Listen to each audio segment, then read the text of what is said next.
Hello everyone, welcome back to the channel of ఆన్సీ.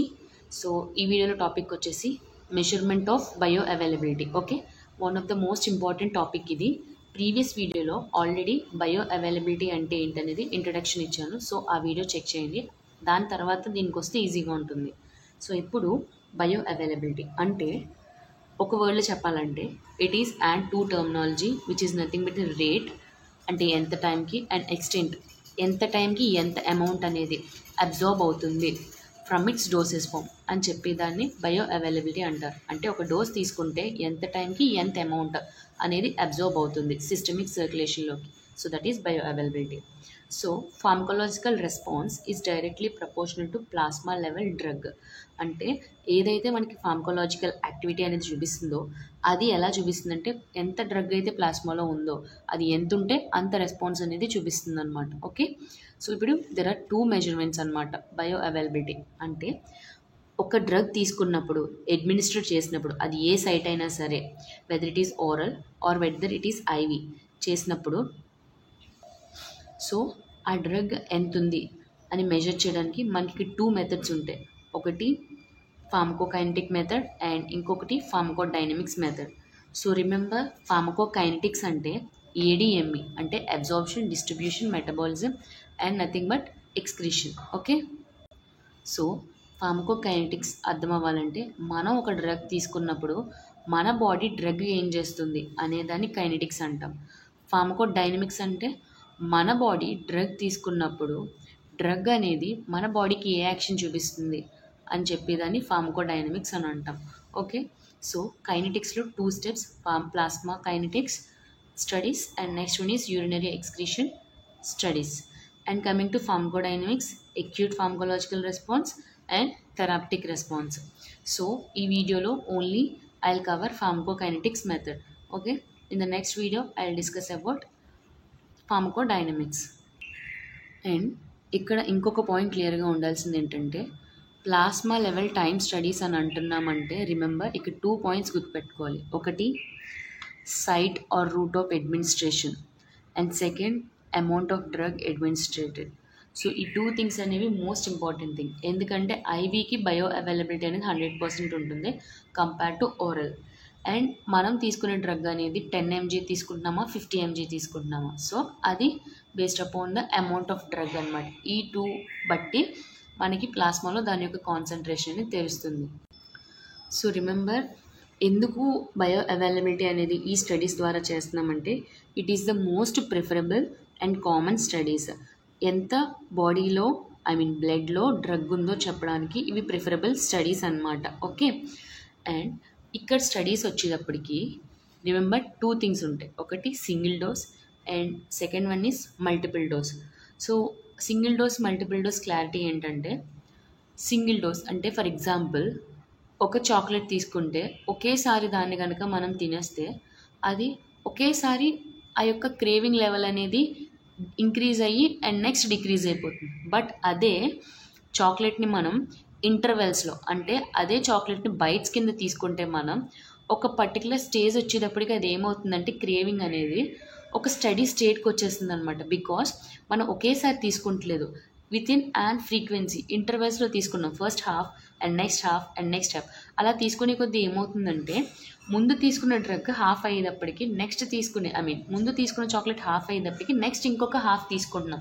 And so అలా ఒక 5 or 6 times చేసేటప్పటికి ఆటోమేటిక్గా డ్రగ్ క్రేవింగ్ యాక్టివిటీ అనేది స్టడీ స్టేట్కి వచ్చేస్తుంది అనమాట. So remember, that is the thing. Single dose అంటే ఒకేసారి తీసుకుంటే ఒకేసారి యాక్టివిటీ చూపించి మళ్ళీ లోవర్ ద థెరప్టిక్ యాక్టివిటీకి వచ్చేస్తుంది. అదే మల్టిపుల్ డోస్ అంటే ఒకే డ్రగ్ని ఒకే డోస్ని ఇంటర్వెల్స్లో తీసుకుంటే కనుక అదొక యాక్టివిటీ ఒక సెర్టెన్ టైం వచ్చేటప్పటికి అదొక స్టడీ స్టేట్కి వచ్చేస్తుంది. సో ఈ సింగిల్ డోస్ స్టడీ కంటే కూడా మల్టిపుల్ డోస్ స్టడీ అనేది మోస్ట్ ప్రిఫరబుల్ అనమాట. బికాస్ మనకు అక్కడ పీక్ యొక్క వాల్యూ అంటే మనం తీసుకున్న డ్రగ్ ఎగ్జాక్ట్గా ఏ పీక్ దగ్గర ఉంది, ఆ పీక్ దగ్గర మన కాన్సన్ట్రేషన్ ఎంత ఉంది అనేది ఐడెంటిఫై చేస్తామన్నమాట. ఓకే, అండ్ ఇంకొకటి ఏంటంటే మనం తీసుకున్న డ్రగ్ యొక్క యాక్టివిటీ ప్రొలాంగ్డ్గా అంటే కంట్రోల్డ్ రిలీజ్ వాటికి ఎంత ఎఫెక్టివ్గా ఉంటుంది అనేది ఈ యొక్క మల్టిపుల్ డోస్ స్టడీస్ ద్వారా ఐడెంటిఫై చేయొచ్చు అనమాట.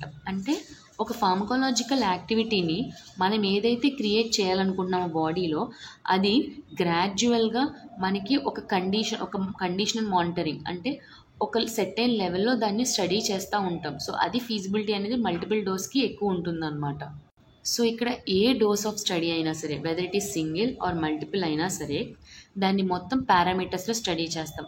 సో సింగిల్ డోస్కి 3 పారామీటర్స్ ఉంటాయి, and at the time multiple dose కూడా 3 పారామీటర్స్ ఉంటాయి. Most important thing, okay, which is assessed by Cmax and Tmax and area under curve. మన Cmax, maximum concentration of a drug obtained after administration of single dose of drug. అంటే మనం తీసుకున్న single dose of drug ఎక్కడైతే మనకి maximum concentration చూపిస్తుందో చెప్పేదాన్నే Cmax అని అంటాం. So Cmax is directly, when Cmax is increases automatically because of dose of drug increased quantity with respect to time. So ఇది గ్రాఫ్ అన్నమాట.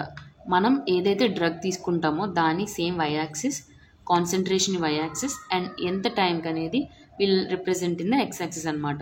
ఒక డ్రగ్ తీసుకున్నప్పుడు యాక్చువల్లీ ఇలా, ఫర్ ఎగ్జాంపుల్ ఇప్పుడు డోస్ అనేది మనం అడ్మినిస్టర్ చేస్తే, తీసుకున్న తర్వాత ఇక్కడ దాని యొక్క యాక్షన్ చూపించేది ఈ పాయింట్లో, ఆన్సెట్ ఆఫ్ యాక్షన్ అనేది ఇక్కడ జరుగుతుంది. So at set and regular interval of time, so మనకి పీక్ కాన్సన్ట్రేషన్ అనేది ఎక్కువ చూపిస్తుంది. సో ఈ ఎక్కువ చూపిస్తుంది అంటే దాని ఉద్దేశం ఇక్కడ concentration of the drug which is high ఇక్కడ అచీవ్ అయిందనమాట. దీన్నే పీక్ ప్లాస్మా కాన్సన్ట్రేషన్ మ్యాక్సిమం అని అంటాం. ఆ తర్వాత ఏదైనా సరే ఈవెన్ మన డైలీ యాక్టివిటీస్ ఏవైనా సరే ఒక సెర్టైన్ టైం వచ్చేటప్పటికి అవి ఆటోమేటిక్గా డిక్రీజ్ అయిపోతాయి.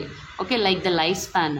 సో ఇక్కడ ఏదైతే అచీవ్ అయిందో and with in the regular intervals ఒక టైం తర్వాత మళ్ళీ అది ఆటోమేటిక్గా డిక్రీజ్ అయిపోతుంది అనమాట. ఓకే, సో ఇక్కడ ఆన్సెట్ ఆఫ్ యాక్షన్ జరుగుతుంది అండ్ ఇది Cmax. అండ్ ఇక్కడి నుంచి ఇక్కడికి ఉన్నదాన్ని డ్యూరేషన్ ఆఫ్ యాక్టివిటీ అని అంటాం. It is the absorption activity and it is the elimination activity అనమాట. ఓకే, అండ్ ఇది AUC which is nothing but the amount of drug in the systemic circulation అనమాట. Okay, ఎంత క్వాంటిటీ ఆఫ్ డ్రగ్ ఉన్నది అని చెప్పేదాన్ని AUC అని అంటాం. So next one is the time max which is nothing but the ఏదైతే Cmax అనేది achieve అయిందో ఇది అచీవ్ అవ్వడానికి ఎంత టైం పట్టింది అని చెప్పేదాన్ని Tmax అని అంటాం అనమాట. The time at which the concentration of drug is more in the plasma. Okay, and next coming to areas under curve. So ఎంత క్వాంటిటీ ఆఫ్ డ్రగ్ ఉన్నప్పుడు ఇది Tmax అనేది చూపించింది అండ్ కాన్సన్ట్రేషన్ అనేది Cmax చూపించింది. Okay, and next coming to multiple dose studies అనమాట. Drug administer for at least 5 biological half lifes అనమాట, with dosing intervals equal to or greater than the biological T halves to reach steady state. ఇందాక చెప్పాం కదా chocolate concept same అంతే. అంటే ఒక drug అనేది మనం తీసుకున్నప్పుడు ఒక సెర్టైన్ డోస్ ఇలా తీసుకున్నప్పుడు ఇది దీని ఎండ్ ఆఫ్ ఫస్ట్ ఇంటర్వెల్ అనమాట. సో దీని తర్వాత మనం నెక్స్ట్ డోస్ ఇస్తాం. ఇచ్చిన తర్వాత ఇది దీని యొక్క సెకండ్ ఇంటర్వెల్ అండ్ తర్వాత అగైన్ మళ్ళీ ఇక్కడికి ఇది మ్యాక్సిమం రీచ్ అయిన తర్వాత మళ్ళీ మనం ఇంకొకటి డోస్ ఇస్తాం అనమాట. ఇది ఇచ్చిన తర్వాత నెక్స్ట్ది సేమ్ అలాగా. అంటే ఒక డోస్ అనేది ఒక డ్రగ్ అనేది స్టడీ స్టేట్కి రావడం కోసం మనం it is requires 4 to 5 biological half lives. So what is biological half life అంటే what is the time required for our body to make the drug to eliminate 50%. అంటే ఎంత టైంలో మనం తీసుకున్న డ్రగ్ బాడీ అనేది దాన్ని 50% ఎలిమినేట్ చేస్తుంది అని చెప్పి దాన్ని బయాలజికల్ హాఫ్ లైఫ్ అని అంటారనమాట. ఓకే, ఇలాగ ఒక స్టడీ స్టేట్ రావడం కోసం మనం ఒక డ్రగ్ని అట్లీస్ట్ 5 బయాలజికల్ హాఫ్ లైఫ్స్ వచ్చే వరకు చేస్తే, అంటే 5 times కనుక మనం డ్రగ్ అడ్మినిస్ట్రేట్ చేసుకుంటే దానికి 5 బయాలజికల్ హాఫ్ లైఫ్స్ వస్తాయి. సో అప్పుడు ఆటోమేటిక్గా అది స్టడీ స్టేట్ కాన్సన్ట్రేషన్కి వస్తుంది అనమాట. ఓకే, సో 3 పారామీటర్స్ డిస్కస్ చేసుకున్నాం కదా. ఈ 3 పారామీటర్స్లో కూడా మనం ఎలా క్యాలిక్యులేట్ చేస్తాం బయో అవైలబిలిటీ అంటే, remember for single dose studies ఇక్కడ ఇంకొక టర్మ్ గుర్తుపెట్టుకోవాలి, absolute bioavailability and relative bioavailability. Absolute అంటే అదే డ్రగ్ని ఐవీకి కంపేర్ చేస్తాం with respect to our taken drug through the oral అనమాట. ఓకే, ఐవీ అనేది స్టాండర్డ్ అండ్ ఓరల్గా మనం తీసుకునేది అనేది test drug, what we are identifying అనమాట. సో దీనికి ఫార్ములా వచ్చేసి area under curve for oral and dose with for ivy and same AUC for the IV and dose for the oral అనమాట. This is the absolute and this is the relative bioavailability. So అదే డ్రగ్ని ఇందాక ఐవీగా ఇచ్చాం, ఇప్పుడు ఏం చేస్తాము అదే డ్రగ్ని ఓరల్గా ఇస్తాము. ఓరల్గా ఉన్న డ్రగ్ని మనం టెస్ట్ చేసిన టెస్ట్ డ్రగ్కి కంపేర్ చేస్తాం అనమాట ఎలా ఉంది అని చెప్పి. Okay, and for multiple dose studies. So ఇక్కడ మల్టిపుల్ డోస్ స్టడీస్ మనం ఇక్కడ ఏం చేస్తున్నాం, ఫ్రీక్వెన్సీ ఆఫ్ ఇంటర్వెల్స్లో ఇస్తున్నాం. So these are the intervals అనమాట. ఈ interval, this is the interval and again this is the interval. So ఈ ఇంటర్వెల్గా తీసుకుంటున్నాం కాబట్టి మల్టిపుల్ డోస్ స్టడీకి ఇంకొక ఫార్ములా ఏమొస్తుందంటే interval for test drug and interval for standard drug అనమాట. ఓకే, మనం ఇక్కడ మెజర్ చేసేది ఓన్లీ టెస్ట్ డ్రగ్కి మాత్రమే మెజర్ చేస్తున్నాం because standard drug is already proven. Okay, same which is the Cmax అంటే what is the concentration where it achieves the steady state concentration as maximum. Okay,